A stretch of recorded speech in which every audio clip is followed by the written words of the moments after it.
सभी को नमस्कार। मैं सर्वेश कुमार अपने YouTube channel major classes by S K sir zoology में आप सभी का स्वागत करता हूं। आशा करता हूं कि आप लोग चैनल को लाइक और सब्सक्राइब जरूर करेंगे। आज हम टॉपिक बात करेंगे सर्कुलेशन इन ब्लेनोग्लासस। ब्लेनोग्लासस का चैप्टर चल रहा है। आज उसमें हम पढ़ेंगे सर्कुलेशन इन ब्लेनोग्लासस।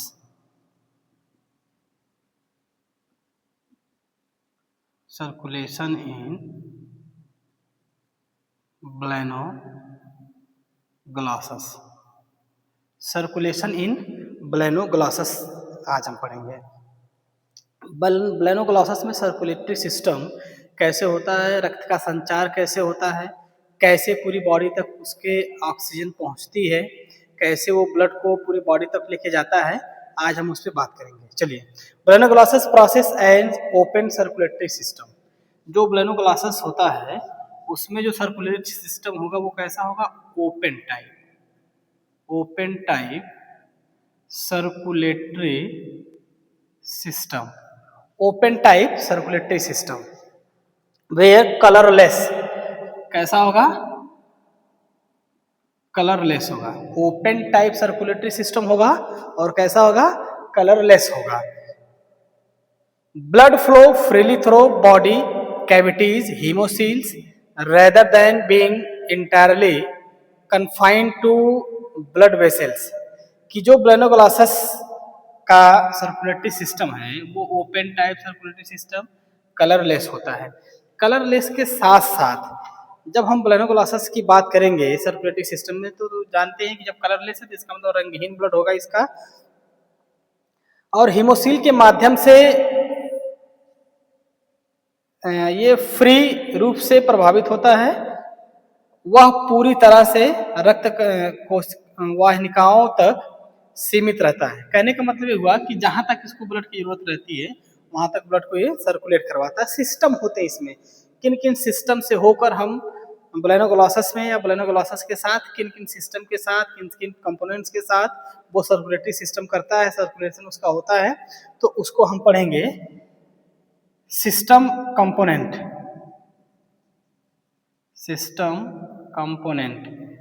कंपोनेंट में पहली चीज आएगी ब्लड, क्योंकि ब्लड के बिना सर्कुलेशन नहीं होगा। तो ब्लड पढ़ेंगे पॉइंट पहली। तो ब्लड कैसा होगा? कलरलेस होगा। कैसा होगा? पहली चीज तो ब्लड कैसा होगा? ब्लेनोग्लासस का कलरलेस होता। Fluid containing amoeboid corpuscles and lacking distinct respiratory pigment. जो कलरलेस ब्लड इसका है वो अमीबॉयड कणिकाएं होती हैं। अमीबॉयड कणिकाएं होती हैं। अमीबॉयड वो कार्पोसेल्स होंगी या कणिकाएं होती हैं या बेसेल्स होंगी, और जिससे या जिसमें स्पष्ट वर्णक नहीं होते हैं। कहने का मतलब है कि जो रिस्पायरेटरी पिगमेंट होगा वो कैसा होगा? वो डिस्टिंक्ट होता है। रिस्पायरेटरी जो पिगमेंट होगा, रिस्पायरेटरी पिगमेंट वो क्या होगा? डिस्टिंक्ट होगा। मतलब कि उसमें रिस्पायरेटरी पिगमेंट नहीं होगा। किसमें? ब्लड में। किसके ब्लड में? ब्लेनोग्लासस के। ब्लेनोग्लासस के ब्लड में कोई भी रिस्पायरेटरी पिगमेंट नहीं होता है। रिस्पायरेटरी पिगमेंट कैसा होगा यहाँ पे? वो डिस्टिंक्ट होता है, मतलब नहीं होता है। दूसरा चीज पढ़ेंगे इसमें सेंट्रल साइनस।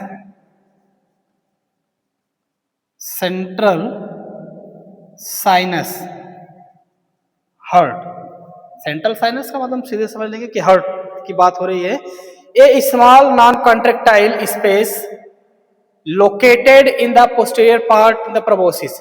प्रोबोसिस के पिछले भाग में स्थित एक छोटा संकुचनशील स्थान होता है। जो हर्ट होता है वो प्रोबोसिस जो होगा इसका, प्रोबोसिस कॉलर एंड ट्रंक। तो प्रोबोसिस के साइड्स पर या पोस्टीरियर साइड्स पर या जो प्रोबोसिस का जो पिछला भाग होता है वहां पे ये स्थित होता है, जो सर्कुलेशन में हेल्प करता है।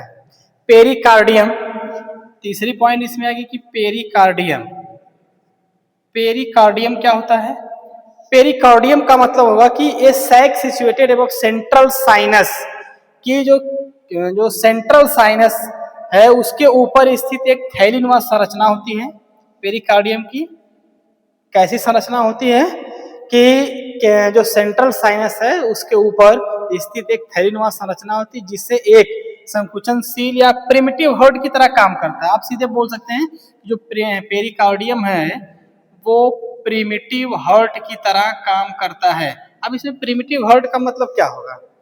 प्रिमिटिव हर्ट की तरह काम करेगा, इसका मतलब होगा कि जो इनकम्प्लीट हर्ट्स है उस तरीके से ये काम करेगा। आगे बात कर लेते हैं वेसल्स की। जो वेसल्स होंगे इसमें, वेसल्स का मतलब ब्लड ट्रेवल्स, जो ब्लड ट्रेवल करेगा, जो ब्लड की ट्रेवलिंग होगी वो चीज हम यहाँ वेसल से पढ़ेंगे कि जो वेसल से एक ऐसी पॉइंट्स होती है, एक ऐसा प्लेस होता है जहाँ पे ब्लड क्या करता है, ट्रेवल करता है। और जब तक ब्लड ट्रेवल नहीं करेगा पूरी बॉडी में ब्लड जाएगा नहीं और वहां तक ऑक्सीजन नहीं पहुंच पाएगी। तो रक्त जो वेंट्रल वेसल्स है उसके आगे की ओर पृष्ठीय वाहिकाओं के पीछे की ओर ट्रेवल करता है। ये जो ब्लड ट्रेवल कर रहा है वो वेंट्रल वेसल्स और डॉर्सल वेसल्स की तरफ वो मूव करता है। गिल्स मौजूद रिक्त स्थानों के विपरीत होते हैं। इसमें गिल्स भी काम करेंगे। गिल्स के साथ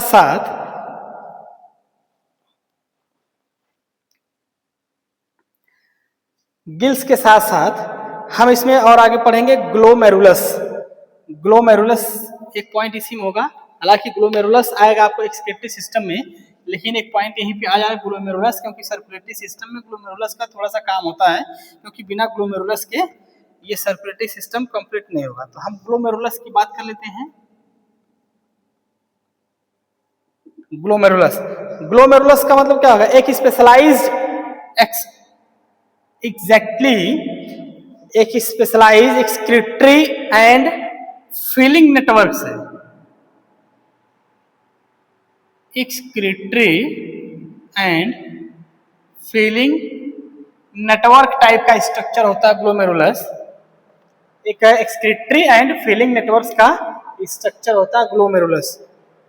तो इसमें क्या होगा कि जो प्रोबोसिस सीलोम में स्थित एक विशेष उत्सर्जन और फीलिंग नेटवर्क जो फिल्टर करने में सहायता करता है। ग्लोमेरुलस क्या होता है कि फिल्टर करने में सहायता करता है, फिल्टर करने में वो हेल्प करेगा, ब्लड का वो हेल्प करता है फिल्टर करने में। ठीक, इसके बाद ग्लोमेरुलस हो गया। ग्लोमेरुलस में अब सर्कुलेशन के बाद हम पढ़ेंगे क्या, एक्सक्रीटरी सिस्टम। एक्सक्रीशंस क्या होता है? तो एक्सक्रीशंस में हम क्या पढ़ेंगे कि जो कॉमन एक्सक्रीशन होगा,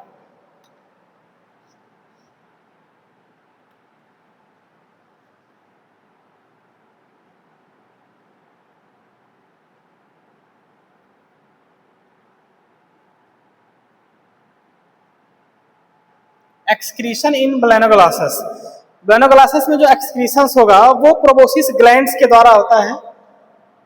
बात करेंगे अभी हम ग्लोमेरुलस की इसमें, तो इसमें क्या होगा, प्रोबोसिस ग्लैंड्स होती हैं।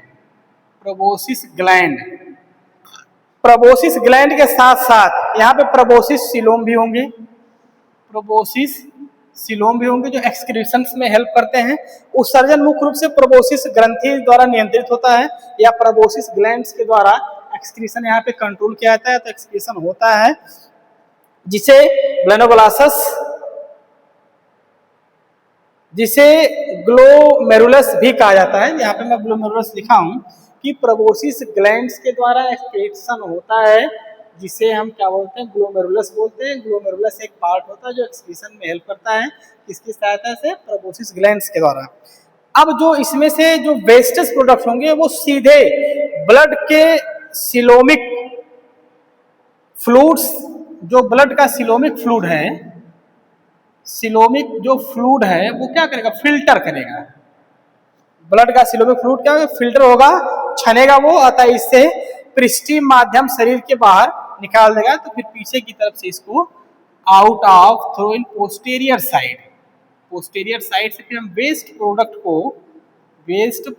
को हम पोस्टीरियर साइड से क्या करते हैं, आउट थ्रो कर देते हैं, बाहर निकाल देते हैं। तो इसमें भी अगर हम निकालेंगे तो इसमें जो एक्सक्रीशन है, एक्सक्रीशन ऑफ ब्लेनोग्लासस में हमको क्या मिला कि प्रोबोसिस ग्लैंड्स जो एक्सक्रीशन में हेल्प करेगी, ग्लोमेरुलस होगा। इसके बाद ये जो सिलोमिक फ्लूइड्स फिल्टर होंगे वो आउट थ्रू पोस्टीरियर साइड से बाहर निकलेंगे। जब पूरा ब्लड छन जाएगा तो जो वेस्टेज होते हैं वो क्या होंगे, वो बाहर की तरफ, पीछे के रास्ते से बाहर की तरफ निकल जाते हैं। तो कुछ पॉइंट्स में होते हैं, कुछ मैकेनिज्म है एक्सक्रीशंस के, जिसमें पहला पॉइंट आपका द ग्लोमेरुलस। तो यहाँ से हम पहली पॉइंट को लिख लेंगे द ग्लोमेरुलस। अब ये जो ग्लोमेरुलस है मैं बताया कि एक नेटवर्क होता है blind end finger like blood vessels surrounding by coelomic fluid. It is considered homologous to the glomerular या ग्लोमेरुली ऑफ वर्टिब्रेट किडनी, या एक बंद सिरे वाली उंगली जैसी रक्त वाहिकाओं का या वाहिकाओं का जाल होता है जो सिलोमिक द्रव से घिरा होता है। इसे कशेरुकी या वर्टिब्रेट गुर्दे के समरूप माना जाता है। कहने का मतलब हुआ कि जो वर्टिब्रेट आपका है, वर्टिब्रेट के हम समरूप क्यों मानते हैं, क्योंकि जो इसका स्केलेटल सिस्टम है, पहले में बता दिया था कि जो हेमिकार्डेटा होता है वो हेमिकार्डेटा पहले कहाँ पे था, वो वर्टिब्रेट में ही रखा गया था। वर्टिब्रेट में रखा गया था तो इसका मतलब है कि उसका कुछ ही कैरेक्टर वर्टिब्रेट से मैच कर रहा था। तो इसका मतलब यहाँ पे क्या हुआ कि जो किडनी थी वो वर्टिब्रेट के समरूप थी। जैसे वर्टिब्रेट की किडनी काम करती है वैसे ब्लेनोग्लासस की भी किडनी काम करती है, क्योंकि ब्लेनोग्लासस को ही पहले हम कहाँ रखे थे, कॉर्डेटा में रखे थे। फिर जब बाद में हमको पता चला ये चीज कि वो कॉर्डेटा के एनिमल से प्योरली मैच नहीं कर पा रहा है, उसके करेक्टर को नहीं शो कर पा रहा है, तब जाके हम इसको वहां कॉर्डेटा से अलग किए। अलग करने के बाद फिर इसको हम नॉन कॉर्डेटा में रखे।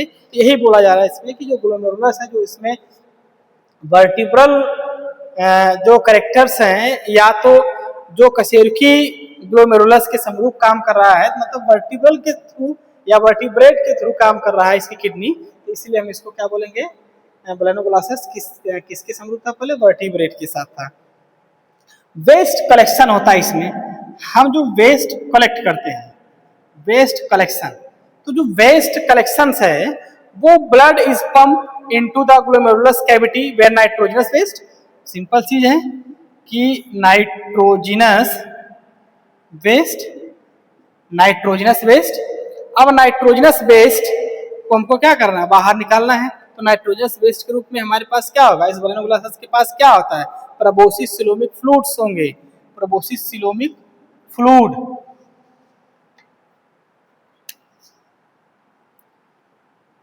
प्रोबोसिस सिलोमिक फ्लूइड्स ये चीज होंगे।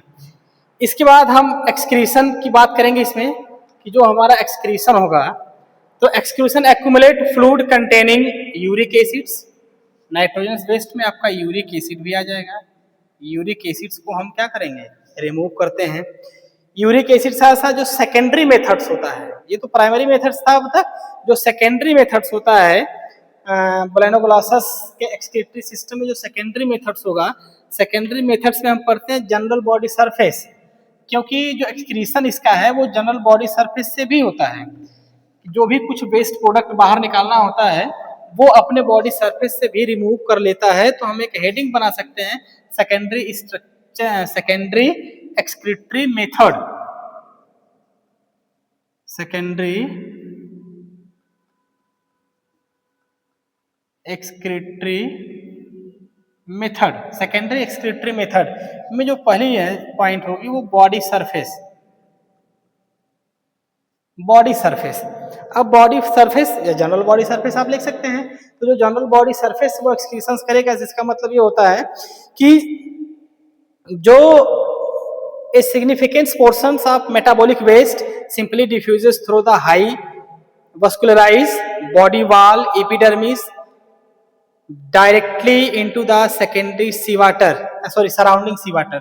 तो ये क्या होगा कि इसे जानते ब्लेनोग्लासस, ये जो बॉडी इसकी है ब्लेनोग्लासस की, ये ब्लेनोग्लासस कहाँ पे, सी वाटर्स में है। तो सी वाटर्स में तो एब्जॉर्ब भी करेगा सी वाटर्स को, सी वाटर को जब एब्जॉर्ब करेगा तो वहां से जब इसको एक्सक्रीशन करना होगा तो इसकी बॉडी से भी एक्सक्रीटरी सिस्टम या जो वेस्ट प्रोडक्ट हैं, जो यूरिक एसिड्स हैं, ये सारे वेस्ट प्रोडक्ट सी वाटर में रिमूव हो जाएंगे, क्योंकि इसकी बॉडी की क्वालिटी होती है जो एपिडर्मिस लेयर्स है वो वहां से वेस्ट प्रोडक्ट को कहाँ निकाल देगी, बाहर निकाल देगी। बाहर का मतलब कहाँ पे, सी वाटर, क्योंकि सी वाटर में ही ये प्लानोग्लासस पाया जाता है। इसके बाद इस जो बॉडी सरफेस के बाद इसमें गिल स्लिट्स भी होंगे, गिल स्लिट भी रहेंगे। और गिल स्लिट्स का काम होता है कि गिल स्लिट से भी ये एक्सक्रीशन करते हैं कि water current passing through the pharynx या गिल स्लिट या गिल पोर्स, कि जो श्वास से गुजरने वाली गिल छिद्रों से बाहर निकलने वाली जो जल धाराएं होती हैं, जो वाटर करंट्स होते हैं, वो क्या करते हैं कि ये उत्सर्जन और श्वसन दोनों में काम करते हैं। कि जो गिल स्लिट्स होता है ये रिस्पायरेशन के लिए भी होता है और एक्सक्रीशंस के लिए भी होता है, क्योंकि गिल स्लिट्स के रास्ते से भी एक्सक्रीशन करते हैं ब्लाइनोग्लासस। गिल स्लिट्स के रास्ते से भी या गिल्स के रास्ते से भी वो एक्सक्रीशन करते हैं। इसके बाद ये तो कहानी होगी आपकी सर्कुलेशन और एक्सक्रीशंस की। इसके बाद अगले नेक्स्ट चैप्टर में हम पढ़ेंगे nervous system, reproduction and development. Video को लाइक करिए, सब्सक्राइब करिए। धन्यवाद।